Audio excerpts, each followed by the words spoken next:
Hello everybody. We are back with the new year 2022. It is Thursday, January 6th. We are back with Golf Cart Garage. We're going to do our regular question and answer series here where I answer emails and answer some questions that we get at Golf Cart Garage. We get a lot of questions about golf carts and we'll go over them now. Hope everybody had a nice holiday. Let's see here. Let's get started. Question number 1 is from Bob. I have a 93 36-volt electric club car. For the last few months, when I pressed the accelerator pedal, the car would not engage until I hit the pedal a few more times. Now the cart will not engage at all. All the batteries are fully charged. Any ideas on where the problem would be located? Well, on a 93, you probably have, you said it's a club car, you probably have a 𝗵𝗵𝗵𝗃. Well, on all electric golf carts, on all electric, the first thing that the accelerator pedal is connected to is your potentiometer, whatever type of potentiometer you have. In your case, it's probably a 𝗵𝗵𝗵𝗃. Now, in that 𝗵𝗵𝗵𝗃, there is a small micro switch that is activated when you push that gas pedal. Those micro switches over time, especially in a 93, that's quite old, or a golf cart, they can get stuck, they can become intermittent. So the fact that you're having to push it several times and then the golf cart eventually goes, that tells me you probably have a stick-in micro switch in your potentiometer. Now, that can be tested by checking for voltage at the small post on the solenoid. The solenoid has to click. That micro switch is directly responsible for making that solenoid click. So if the micro switch goes out or becomes intermittent, the solenoid's not going to click, therefore the car won't run. So we need to check for voltage at the small post on the solenoid, not the big post, the two small posts. We're going to check for full battery pack voltage there as you push the gas pedal or the accelerator pedal. You should get full battery pack voltage at the small post. If you're not, then you're going to back up and you're going to be backing up toward that switch. You're going to check the switch. You're going to check continuity on that switch.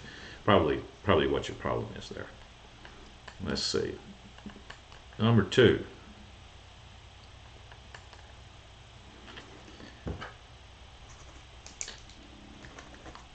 This question is from David. I have a 2018 Club Car Precedent that intermittently will go only in reverse, not forward. I have changed the MCOR, forward and reverse switch, and the batteries all test good, but it still does this. I was thinking I should change the controller next. This is from David, 2018 Precedent. All right. Well, I'm thinking the same thing, David, that because in your car, in your electrical system, the controller is the device that's responsible for switching directions in the motor.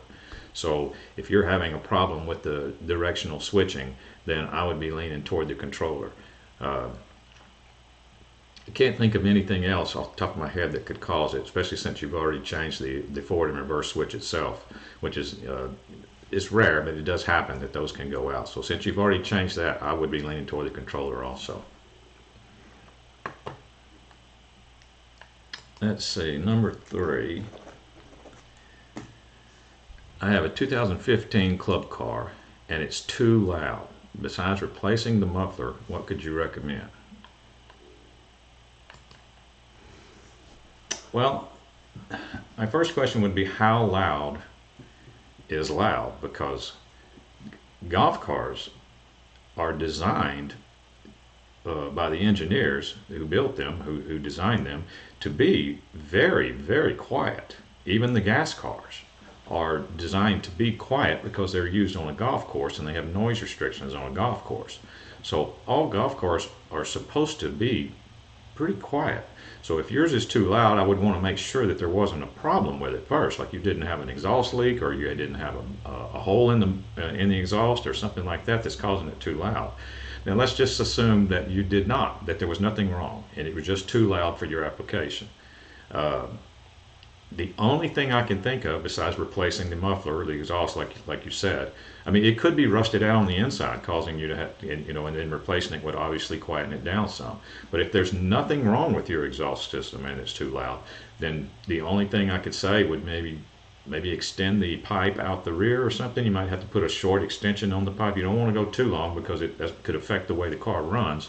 But you could extend the tailpipe out and make it exit more toward the rear of the car rather than under it. I mean, I've heard people complain about they don't like the fact that the exhaust system exits under the car. It doesn't exit at the rear.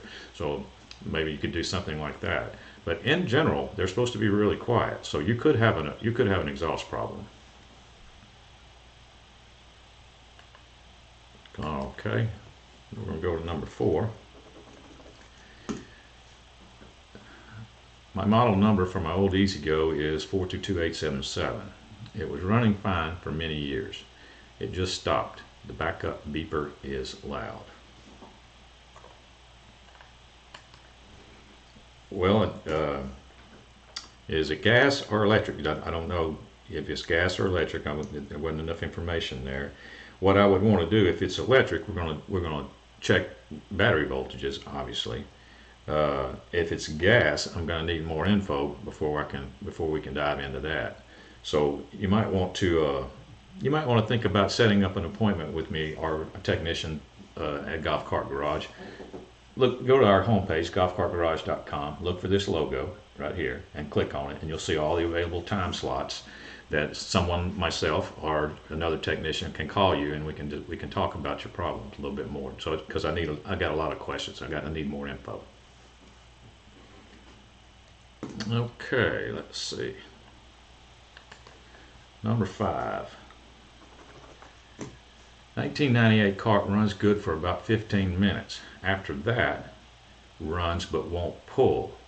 Motor has no power, won't accelerate. It has a new carb.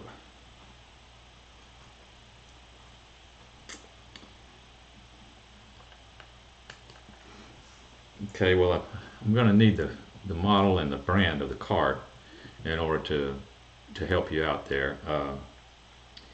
The first thing that I would check is, since I know it's a gas cart, the first thing that I would check is you got to figure out how to crank it in neutral. If you can crank it in neutral, it would help. Club Car has a little device in there a maintenance deal where you can switch it to make them be able to crank in neutral. Yamaha, you can usually just put the gear shift lever in the center between forward and reverse, and they will crank in neutral. I'm not sure about EZGO. I don't remember exactly what you do on the steps to be able to crank that in neutral, but you need to look at your clutches. You need to watch your clutches. You need to crank it in neutral and rev it up and watch your clutch operation for your primary clutch and your secondary clutch, just to make sure that they're operating correctly. Your front one is going to squeeze, the belt rides up to the top. Your rear one is going to spread out, the belt goes all the way to the bottom at wide open throttle. If you're not getting any pulling power, that would be the first thing that I wanted to look at.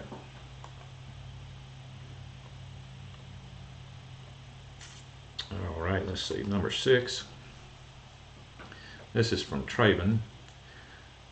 I have a EZGO 36-volt golf cart. Replaced all the batteries with new ones a week ago. The car runs for a short amount of time, then comes to a halt. If it sits overnight with the charger not plugged in, it will go again for a short time. I tested where the 2 cables come off the box and into the batteries, and it reached 37 volts. Any ideas? Well, anytime a cart will run fine for a short period of time and then just die for no reason, or an electric cart, then you obviously have something that is heating up and getting hot and then shutting down. In your case, it's probably the controller. I would have questions about, is your car lifted with taller tires? That would be more likely that it would be the controller. Your controller could be on the way to failing. It could be just not taking very long now for it to heat up and just go into thermal shutdown and shut completely off. Now, this is I'm assuming that what you said about your batteries is all correct, that your batteries are fine. Because a controller going into thermal shutdown, the symptoms of that are almost exactly like a battery falling out. I mean, or a battery dropping off when you drive the car. So I would have questions about that. Let's see. Question number 7. I live in a very hilly and steep terrain area. I want an electric golf cart to get around for neighborhood tasks. I saw the articles on voltage, but isn't the wattage of the motor the biggest deciding factor? What wattage motor would you recommend?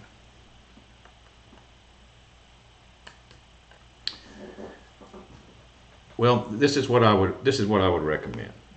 If you live in a real hilly area and you want an electric cart, well, drive one if you can. Try to drive one first in your area on the exact application you're going to be using it for. I don't know if a dealer would let you borrow one, or maybe borrow a friend of yours. Don't worry about the voltage, 36 or 48 volts. Don't worry about that, and just see if it's going to be satisfactory for your application. We can make a 36, or you can make a 36 or a 48 volt work for your application, because we have combo packages that we sell for your exact environment. We have combo packages that increase speed. We have combo packages that increase speed and torque. Some designed for hilly areas, you know. And if you'll go to our website at 𝗵𝗵𝗃𝗃𝗃.com, you'll see the combo packages, and it actually states the amount in percentage of torque increase and speed increase in the different combo packages. The combo packages generally include a new motor, a higher amp controller, and a heavy-duty solenoid. So if the stock setup on a 48 volt or 36 volt golf cart is not going to work, if you then you can go that route. But I'd try the stock setup first just to make sure that it's not going to work, because a nice 36 or 48 volt car, if everything's working properly, they can take hills pretty good, if you know, if they got a good set of batteries in them. Let's see here, number 8. My cart starts and idles fine. Take off and sometimes it goes great for a while, then dies out. No RPMs out of motor once it dies. Sometimes it goes really great in reverse.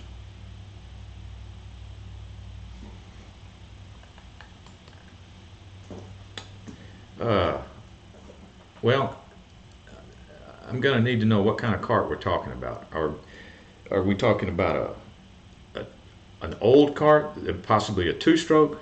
I'd have one answer. If we're talking about a newer 4-stroke with a transmission, I'd have another answer.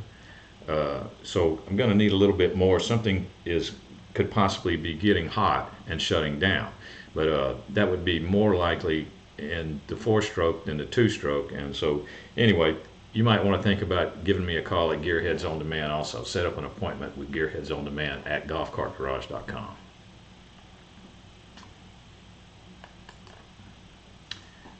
Now this is number 9. How can I tell if an on-off switch is working? From Clifford. The easiest way to tell if an on-off switch is working is to learn how to do a continuity test using a handheld voltmeter or multimeter. You need to learn how to do a continuity test. Like you take the switch. You know, generally an on-off switch has got 2 prongs on it. Well, you're going to put your multimeter on the diode setting. There's a setting on there. I don't know if you can see that symbol for diode or not, but there's a diode setting on there.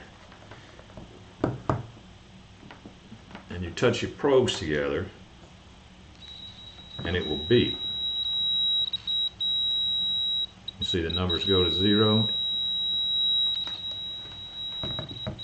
Anyway, you put these 2 probes on the 2 prongs on the switch, on the on-off switch, and then you hit the switch, and your numbers should go to 0, and it will beep. That's what the setting is for. That's just checking for continuity.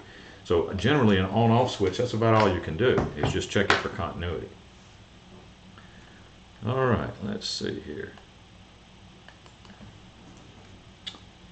Number 10. Cart functions okay, except starting to move forward or reverse. Starting power, controller engages, but cart will not move until the foot is engaged numerous times, 5 to 20.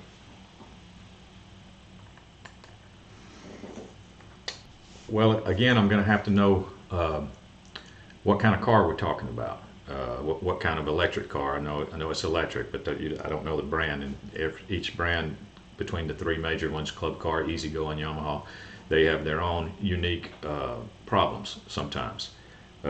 So I'm going to need to know the brand, and it's going to probably have something to do with your potentiometer. And in your case, anytime you have to repeatedly hit the gas pedal, it's almost like it tells me that something is stuck, and then all of a sudden it comes unstuck. Well, it's going to be most likely the little micro switch inside the potentiometer that is giving you problems. Okay, here's number 11. Let's see, I have a 36-volt system. I have 6 6-volt batteries. I have device is 2 USB ports to 2 batteries. 1 lead in positive terminal on one battery and 1 lead on the negative terminal of battery 2. Total voltage is just over 12 volts. Is there much current draw on the batteries when I am not using the USB port? I do see that there is a blue LED light is always on. Is it possible to connect to ignition switch so the port is only hot when I'm using the cart? Unfortunately, that's not going to work because your ignition switch is going to have more than 12 volts going through it. You have a couple of choices. I'll tell you which one. Now, the little LED blue light, always on, that is not going to draw a whole lot of power. But the point is, it is drawing some. And you've got it connected across 2 batteries. Understand what you did. You connected it across 2 batteries, so you've got a 12 volt going to your USB port, and so it works fine like that. The little blue light's always on. It's constantly going to be draining those batteries, but it's just a very minute amount. Now, you could put a switch on one of the wires there, a separate switch. Don't mess with your key switch. Or you could get a voltage reducer and hook to your entire battery pack, and then you hook your USB port device up to the other side of the voltage reducer, which would be putting out 12 volts. Therefore, your entire battery pack would be draining evenly. And then you could put a switch on the voltage reducer, on one of the wires that the voltage reducer is hooked to the batteries. Therefore, you could turn that blue light off. Just put a separate switch. But my recommendation would be a separate switch either way. But the best way would be to get a voltage reducer that hooks to your entire battery pack.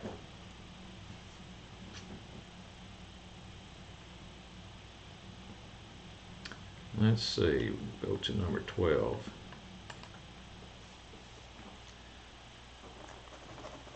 I have a 2015 redone golf cart, 48 volts. I had about 3 years, completely redone. Trojan batteries are new when I bought it. My question is, can I buy a complete kit that will turn the golf cart into a 4-wheel drive snow pushing machine?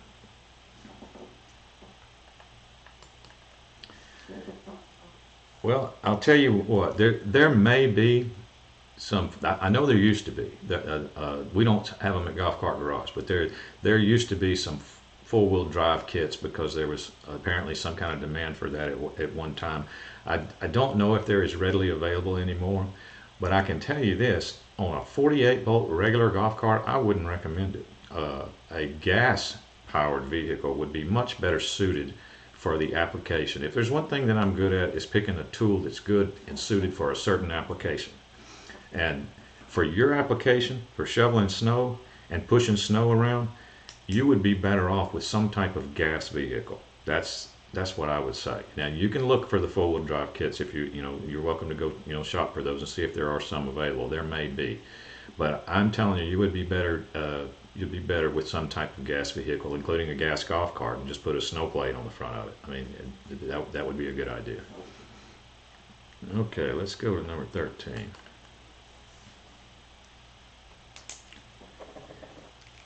I want to put the 𝗵𝗵𝗃 AC conversion kit in my Yamaha golf cart.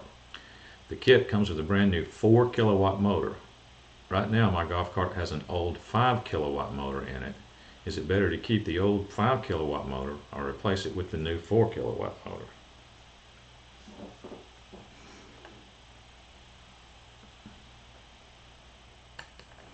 Okay, you don't tell me what year your Yamaha golf cart is. So is your Yamaha golf cart already AC, or is it a DC? Is it just a DC golf cart?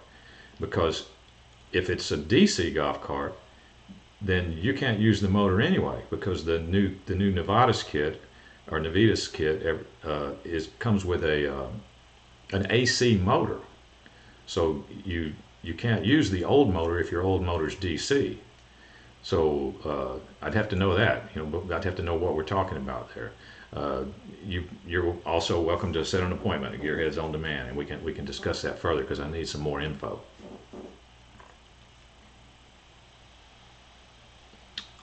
Let's see, number 14.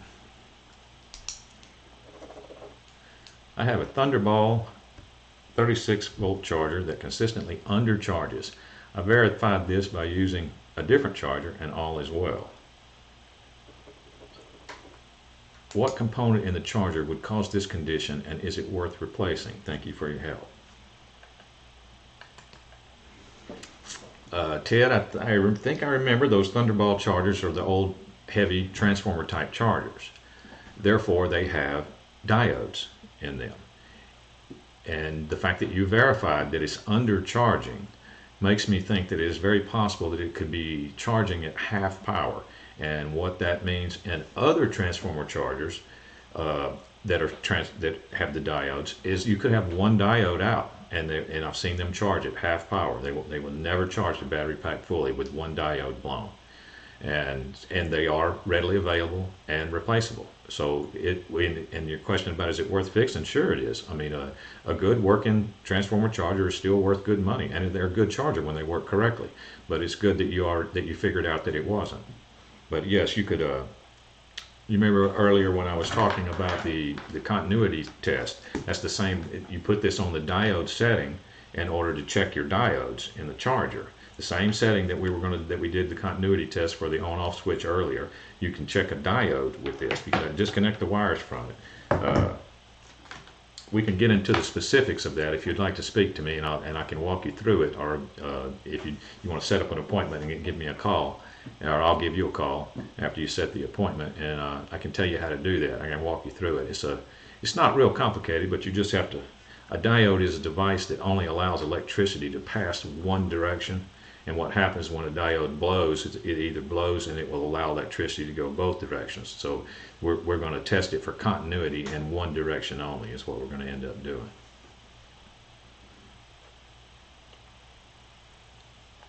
Let's see. Number 15. I changed the fuel pump and fuel filters. The cart was running great, but now it will not start. I needed to jump it and started it, but after that it did not want to start up again. Could it be the battery or the regulator? This is from David. Well, if I'm understanding your question correctly, then I think you might have a regulator problem, and the way to test that is that you crank it, you take a battery reading, voltage reading at your battery, like put your voltmeter on the battery, take a voltage reading right there with the card not cranked, just sitting there. All right, take note of that reading. Then crank the car, in neutral. Crank it in neutral if you can. If not, you may have to get somebody to drive it while you're watching, because what we're going to check for is when the car cranks, we're going to check for the voltage in that battery to start rising. It should rise to 14 volts or even more, or a little bit more than 14. We're going to check to see if it's charging correctly. If it is not, or if the battery voltage is dropping as the car runs, which is what I suspect in your case because I've seen it happen before, then your voltage regulator is bad. And you replace your voltage regulator and everything will be fine. You don't have to replace your starter generators, most likely just your voltage regulator. Because if your battery's going dead and you're having to jump it in order to crank the car, that means the battery's not getting charged while the car is running. So I've seen voltage regulators fail to where not only do they not charge the battery, but they actually draw power from the battery as the car is running. So that may be what's going on with you. Let's see here. Number 16. I purchased a starter generator a couple of weeks ago and I just installed it. I purchased the one for the Club Car Precedent 2008. Made it about 4 to 5 miles, and it was really hot. Could not touch. I went another 2 miles and fine. Came all the way back home and it was okay, but hot. I read great reviews about it and no issues with other people. The only thing I can think of is the belt is too tight, but if not tight enough, the starter slips. Thanks.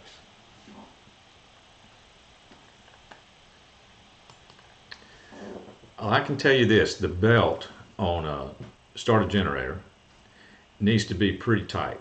Probably tighter than you're comfortable with putting it, or it will slip, just like you said.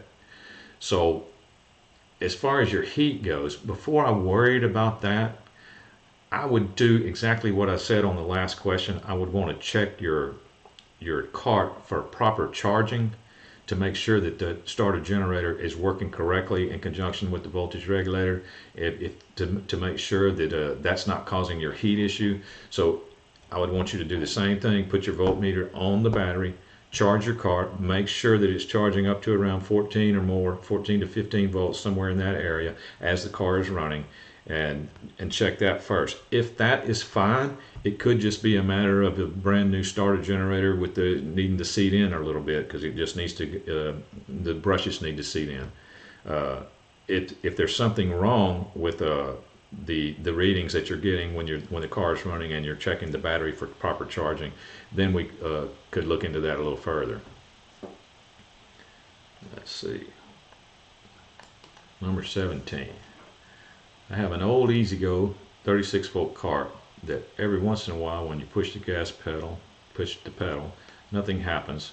So I moved to reverse and it made contact, and then it will be all right for a while. This time it didn't work.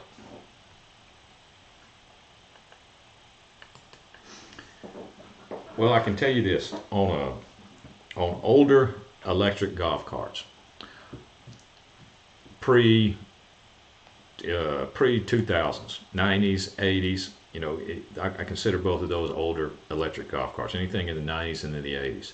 They all have the old style mechanical forward and reverse switch.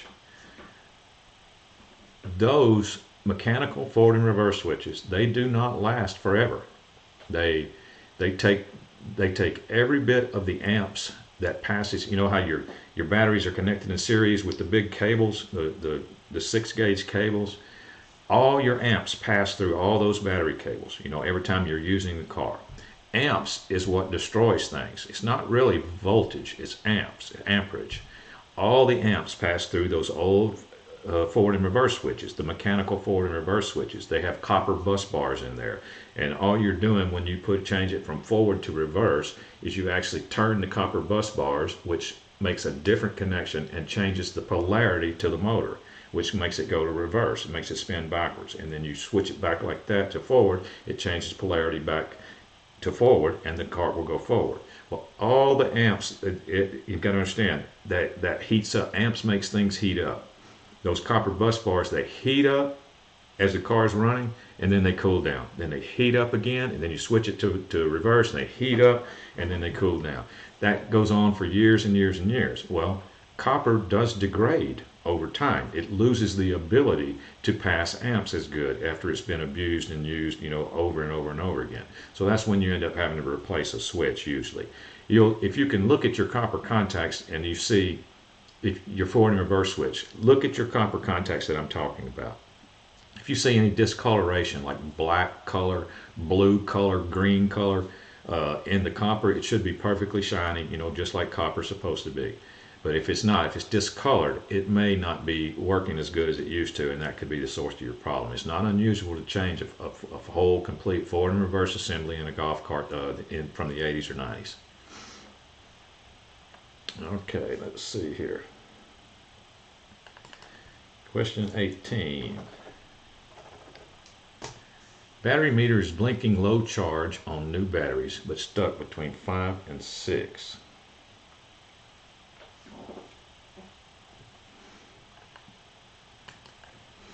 I'm not sure I completely understand your question. I have a lot of questions that I'd like to ask first. I would need battery voltage readings on your batteries. Even though you say they're new batteries, I still want to get some voltage readings in specific spots so I make sure everything is hooked up correctly. I'm going to have questions about your charger. What kind of charger are we talking about? when did this start? Was it all, was it all of a sudden? And then we can go from there. I don't have enough information at this point. You're welcome to set up a phone call with me at Gear Heads On Demand at golfcartgarage.com. Go there first, then look for this Gear Heads On Demand logo, click on it, find you a time slot that's convenient, and I'll call you and we'll discuss that one more.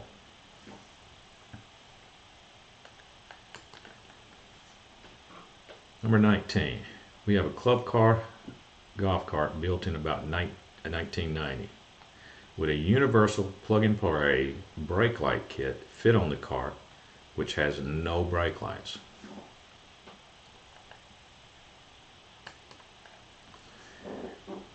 The plug-and-play brake light kit that we sell it does say universal. So universal would mean that it would fit, but it also means that, and the kit that we sell also is designed to be used with the plug-and-play wiring harness.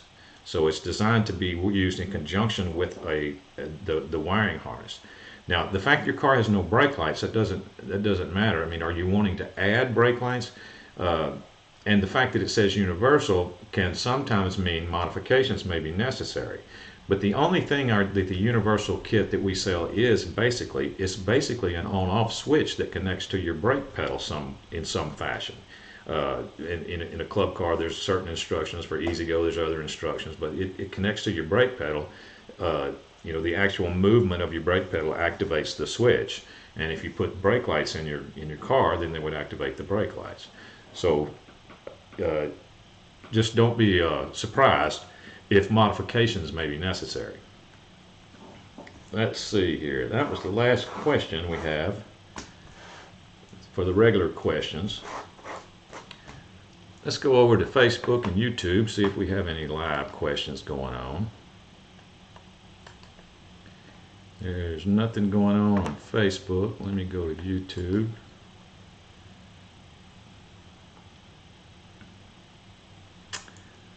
No, everything looks good.